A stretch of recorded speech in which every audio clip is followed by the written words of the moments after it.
Nós vamos falar aqui agora sobre esse povo forte do Senhor. Hoje pela manhã a turma estava bem maior, né? O grupo estava bem grande, mas nem todos, devido aos problemas de saúde, né, necessidade, podem estar conosco. Mas nós vamos estar aqui, o grupo que está vai também cantar para abençoar a igreja, tá? Esse grupo é um grupo muito forte, apesar de todas as lutas e as dificuldades, né? É um povo que vem ensinando a gente, nos animando, nos ensinando a ter força para caminhar. Eles têm feito muita diferença na nossa vida. E esse povo é responsável, a gente tem colocado assim para eles a importância deles trazerem pessoas para estarem aqui conosco louvando o Senhor. É um povo que tem um testemunho de vida muito forte para nos falar, para nos ensinar.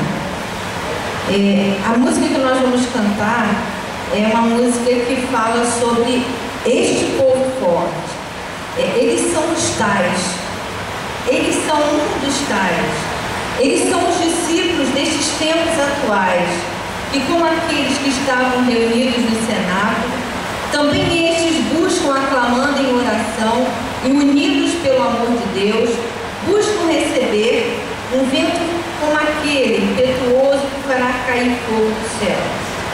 Com estes queridos aprendemos diariamente a chegarmos perto de onde eles chegaram, somente perto, porque para chegarem onde chegaram, venceram e vencem grandes desafios diários.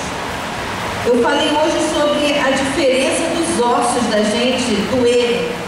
Eles doem na infância porque estão crescendo. E nessa fase agora, eles doem porque estão se acomodando à condição do tempo já vivido, pela experiência, por todo o cansaço, né? Bom, e eu queria agora que vocês presenciassem, né, viessem assistir e prestassem atenção nessa letra, tá?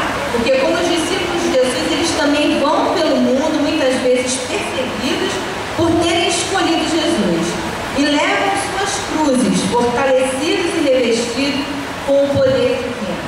Levam ao mundo a boa nova corajosamente. Então agora eu quero que vocês recebam esses tais de Jesus. Por favor.